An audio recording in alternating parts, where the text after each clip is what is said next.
हाँ पूछा, हम कहा कि जो हाई कोर्ट से जो आदेश है जी जो स्टे हुआ है जी जी उसको क्यों नहीं पूछते।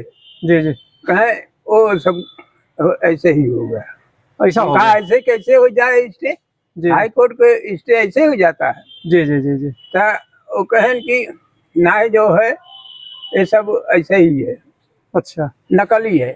हम कहा नकली कहाँ से आएगी बताओ तो। हाई कोर्ट के आदेश को नकली बता रहे हैं। हाँ, अच्छा। और जौन बात रही है जितने अधिकारी आते हैं हमारी से पूछते हैं और झूठ मूठ कहते हैं कि दस्तखत करो दस्तखत करो। तो आप दस्तखत तो नहीं करते? नहीं, हाँ? दस्तखत नहीं करी। अच्छा। हमसे पूछा एसपी साहब से, हम कहा साहब क्या बोल जाते कि एसपी साहब इनको पूछा जाए कि ये पासी कहाँ है, उसको ले आइए।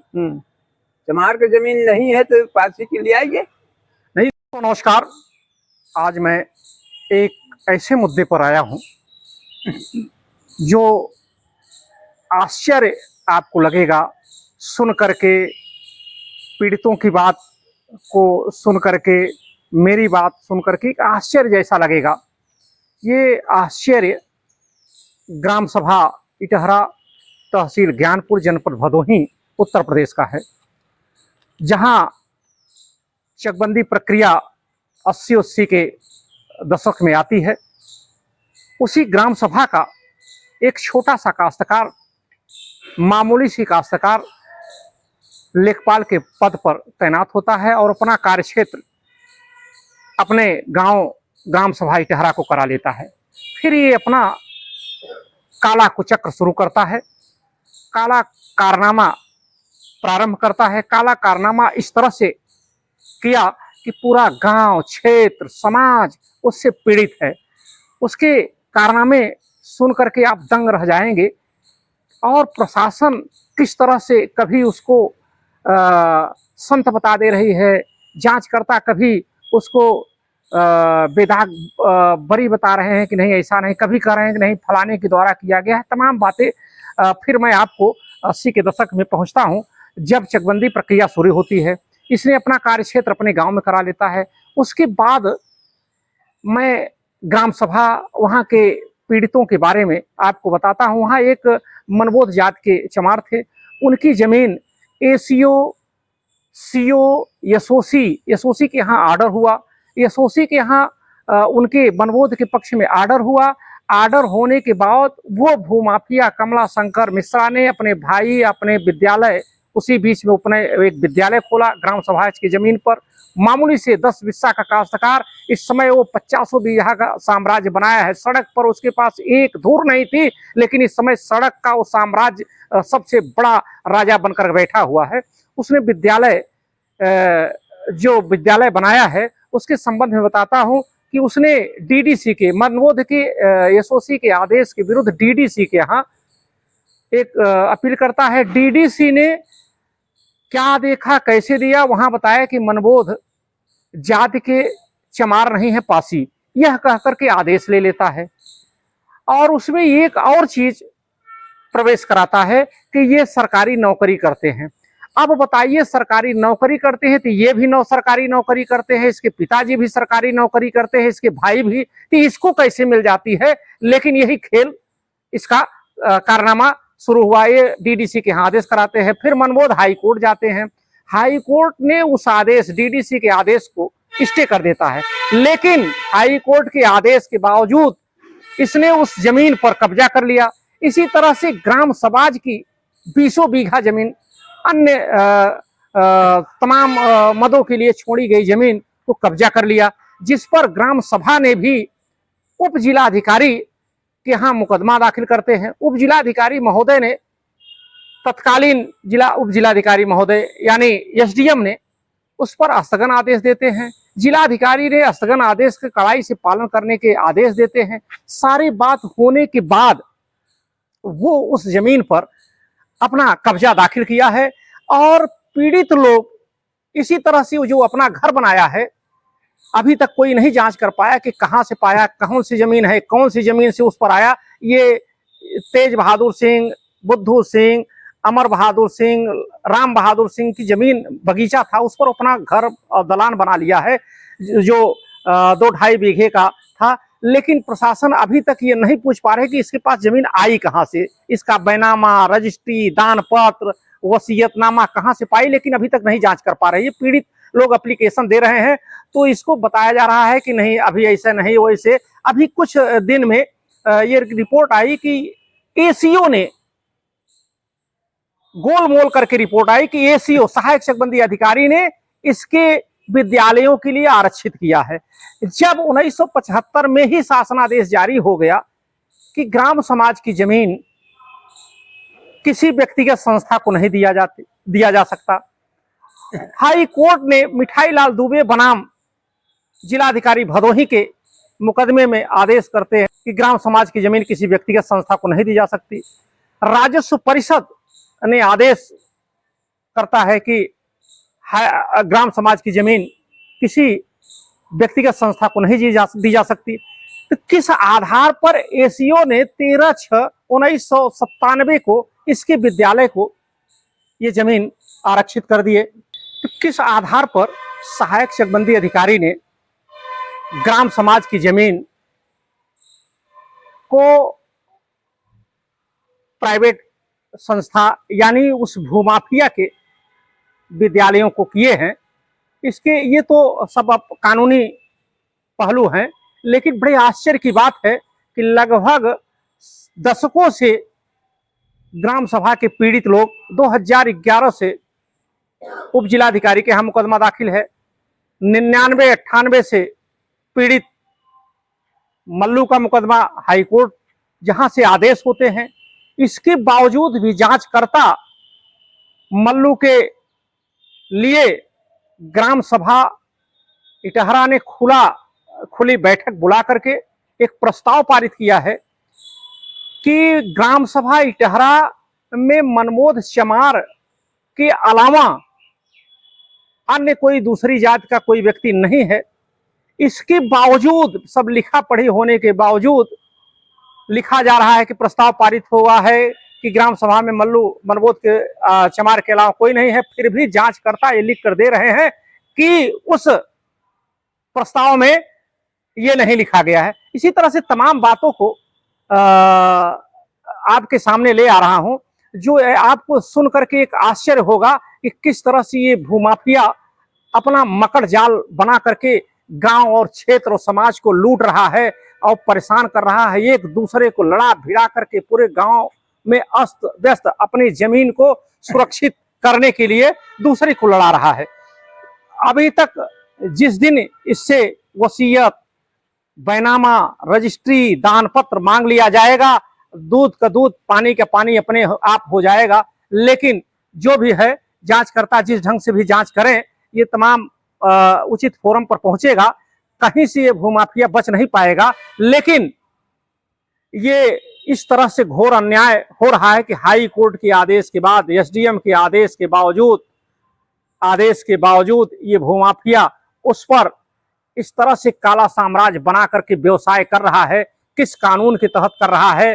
किस कानून के तहत ग्राम समाज की 20 बीघा जमीन लेकर के उस पर काश्त कर रहा है, व्यापार कर रहा है, तमाम तरह के इस तरह से तमाम गलत कार्यों में लिप्त है। इसका माफियाओं से कितना बड़ा रिश्ता है पूरा जगजाहिर है। और यही नहीं, तत्कालीन ग्राम सभा ने, वर्तमान ग्राम सभा ने, ये भू माफिया के साथ भी राशन माफिया भी है। जहां बांटने के लिए, राशन बांटने के लिए है, वहां न बांट करके ये तमाम तरह के कार्य में लिप्त है। इसी के साथ मैं उन पीड़ितों से भी आपके सामने बात कराना चाहता हूं, आपके सामने ले आना चाहता हूं कि देखिए किस तरह से यह मानव के रूप में दानव होकर के गरीबों का शोषण कर रहा है। गरीब किस तरह से परेशान हो रहे हैं। हाई कोर्ट के आदेश के बावजूद, हाई कोर्ट का ऑर्डर है, हाई कोर्ट का जो लास्ट में ऑर्डर होता है कानून की दृष्टि से वही माना जाता है, लेकिन ऑर्डर इन पीड़ितों के पक्ष में है। हाई कोर्ट ने उसके डीडीसी के आदेश को स्टे लगा दिया है, उस पर स्थगन आदेश हो गया है, लेकिन कब्जा उसका है, नवैयत बदल दिया है, उस पर बिल्डिंग बना लिया है, तमाम तरह तरह की बातें हैं। और मैं उन्हीं पीड़ितों से आपको बताना चाहता हूँ, दिखाना चाहता हूँ, सुनाना चाहता हूँ कि पीड़ित अपनी बात किस तरह से आपके सामने रखते हैं, अपनी पीड़ा बताते हैं। आप इनकी पीड़ा सुन करके स्वयं समझेंगे कि ये भूमाफिया कमलाशंकर किस तरह से दानव होकर के कार्य कर रहा है। और यहाँ नहीं, गांव में घूम घूम करके कह रहा है कि हमारा सब दुरुस्त है, हमारा कोई कुछ नहीं कर पाएगा। अब ये आप अंधेर गर्दी सुनिए कि ये 10 बिस्सा का काश्तकार 25 बीघा का काश्तकार कैसे बना, कहां से ले आया, अभी इस पर कोई देखने वाला नहीं है। खैर, इस पर योगी सरकार में, ये कानून के राज में ये बच नहीं पाएगा, कानून अपना काम करेगा। लेकिन इसके फितरतनामा, इसके कारनामे को आप देख करके दंग रह जाएंगे। कमलाशंकर मिश्रा ये प्रदेश का, जिले का नहीं, प्रदेश का, देश का इकलौता भूमाफिया है जो 10 बिस्सा से इतना बड़ा काला साम्राज्य बनाया हुआ है। और अभी इससे ये नहीं मांगा जा रहा है कि रजिस्ट्री, बैनामा, वसीयत या कहां कहां कब्जा किए, तमाम ये न तो इसके कितने गुर्गे फैले हुए हैं। तमाम पीड़ित लोग सूचना अधिकार से भी सूचना मांग रहे हैं, तमाम ऑर्डर हो रहे हैं, लेकिन अभी उसमें भी सूचना भी नहीं लोगों को सूचना अधिकार के तहत दी जा रही है। तमाम बातें आपके सामने पहले भी कहा जा चुका है, बताया जा चुका है, और वर्तमान में भी इसी तरह से अनेक इसके बड़े लंबी फेहरिस्त है। जितना अब आप कहें इसको, ये तो एक तहसील के स्तर पर स्वयं एक बस्ता बनाया है, पैरेलल बस्ता है, पैरेलल समानांतर सरकार प्रशासन चलाता है। और प्रशासन क्यों इसको इतना प्रशय दे रही है, तहसील प्रशासन, ये तो प्रशासन ही जानेगी। लेकिन पीड़ितों की बात आप सुनेंगे तो आप अपने दांतों तले अंगुली जमाएंगे। क्या है मल्लू जी, क्या है ये पूरा मामला, आप थोड़ा सा दर्शकों को बताइए। अधिकारी जितने जाते हैं पूछते हैं हमसे, और इनसे ना ही पूछते हैं। कौन, किनसे? हमसे पूछ, कमला मिश्र से ना ही पूछते, हमसे पूछा थी। हम कहे थे भैया उन्हों से पूछा कि हम यहीं से कुल पूछ भाई आप तो एप्लीकेशन दिए हैं। हाँ, तो आप जाइए गांव से पूछिए, क्षेत्र में पूछिए कि वास्तविकता क्या है। का है जौन बात रहे है, एसपी साहब घर है नेकदाई, तो कहन कि जो बात रहे है, आप कमला मिश्र, आप जो कितने काश्तकार हैं, कहे 42 बीघा, 42 बीघा में कहे कितना तुम्हारा है, कहे कि हमारा उसमें 7 बीघा है। कहे इसका दस्तावेज दिखाइए, वो दस्तावेज नहीं दिखा है। कहे कि कल चलो आए कि मिले। अब गए, कहा मिलन, कहा नहीं, अधिकारी के नहीं। तो एसपी पर आपको विश्वास है? हाँ, एसपी पर विश्वास है। वो दस्तावेज मांग रहे थे, जी जी, उन्हें फिर भी नहीं दिए। जी जी। नहीं, हम ये जानना चाह रहे हैं, हाँ, जब आप एप्लीकेशन देते हैं या गांव के अन्य लोग एप्लीकेशन देते हैं, या आपका हाई कोर्ट से स्टे है, हाँ, जो लास्ट में आदेश होता है वही मान्य होता है, हाँ, तो उस पर बात न करके जो ग्राम सभा पर दूसरी बात क्यों करते हैं, ये आपने पूछा? हाँ, पूछा। हम कहा कि जो हाई कोर्ट से जो आदेश है, जी, जो स्टे हुआ है, जी जी, उसको क्यों नहीं पूछते? जी जी, कहे वो सब ऐसे ही हो गया। ऐसा हो कहा गया। ऐसे कैसे हो जाए स्टे? जी, हाई कोर्ट को स्टे ऐसे हो जाता है? जी जी जी जी। तो वो कहन कि ना जो है ये सब ऐसे ही है, अच्छा, नकली है। हम कहा नकली कहाँ से आएगी बताओ तो। हाई कोर्ट के आदेश को नकली बता रहे हैं? हाँ। अच्छा। और जौन बात रही है, जितने अधिकारी आते हैं हमारी से पूछते हैं, और झूठ मूठ को कहते हैं कि दस्तखत करो, दस्तखत करो। तो आप दस्तखत तो नहीं करते? नहीं, हाँ, दस्तखत नहीं करी। अच्छा अच्छा। तो ये हम ये जानना चाहते हैं, झूठ मूठ को दस्तखत बना के अपने नहीं, हाँ हाँ, और झूठ दस्तखत कब तक बनाएंगे, कानून अपना काम करेगा। हम ये जानना चाहते हैं, हाँ, कि आपको जो चमार से पासी बता करके हाँ, आपकी जमीन हड़पी गई है, हाँ, तो वो आपने उनसे पूछे नहीं कि आप पासी के परिवार को ले आइए? हमसे पूछा एसपी साहब से। हम कहा साहब, क्या बोल जाते कि एसपी साहब इनको पूछा जाए कि ये पासी कहाँ है, उसको ले आइए। चमार की जमीन नहीं है तो पासी के ले आइए। नहीं तो गुमराह करने वाली बात है ना। हाँ, कि इस पर गांव सभा ने आपको प्रस्ताव भी पारित किया है, हाँ, कि इस जाति के अलावा दूसरा कोई नाम मनबोध के अलावा कोई नहीं है। हाँ, तो इस पर भी झुठला रहे हैं वो लोग। हाँ, सब झूठ कहते हैं।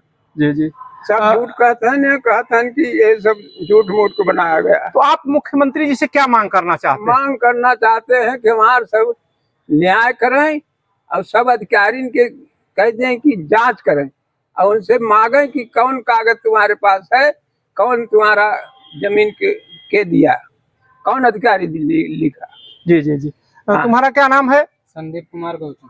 गौतम, तुम क्या कहना चाहते हो? हमारा ये कहना है कि हम लोग जब जाते हैं अधिकारी तो पूछते हैं हम ही लोग से कि आपका जमीन जो बात हुआ है कि कागजात है, तो कागजात के बारे में हम लोग बताते हैं कि हमारे पास कागजात है। तो कहते हैं कि ले आओ उसके कार्यालय पर, कमला शंकर मिश्र के कार्यालय पर। तो वहाँ पर लेकर जाते हैं तो वहाँ बोलता है कि इनके नाम से जमीन है, तुम्हारा नहीं है। ये पुराना ये सब नहीं नहीं, जब उनसे बताइए कि जब लास्ट में जो आदेश होता है वही मान्य होता है। हाँ। अंतिम में आदेश हाई कोर्ट का आपके पक्ष में है तो उसके नाम कैसे हो गया? कैसे हो? वो लोग कह रहे हैं, किसने कर दिया? वो लोग कह रहे हैं कि ये अधिकारी हमारे नाम से चढ़वा दिए हैं। जी जी, अधिकारी नाम चढ़वा दिए हैं। हाँ। तो ये है इन लोगों की आप बीती कहानी इस तरह से झुठला करके आंख में समाज के, कानून के और पूरे व्यवस्था के आंख में कानून झोंक करके किस तरह से ग्राम समाज की, गरीबों की, दीनहीनों की, अब ये हैं दोनों आंख से दिव्यांग दलित की जमीन जिस तरह से हड़पा है, कानून को न उसको डर है न भय है। ये है कमला शंकर मिश्रा, जिसके बारे में जितना कहा जाए कम है। और इन लोगों का मुख्यमंत्री जी से या उच्च अधिकारियों से पूरा विश्वास है कि उनके प्रति न्याय मिलेगा, न्याय हो करके रहेगा, कानून का राज अपना काम करेगा। इसी के साथ आप देखते रहिए संयम भारत न्यूज। संयम भारत न्यूज हर गरीब दीन दुखिया के साथ। जय हिंद, जय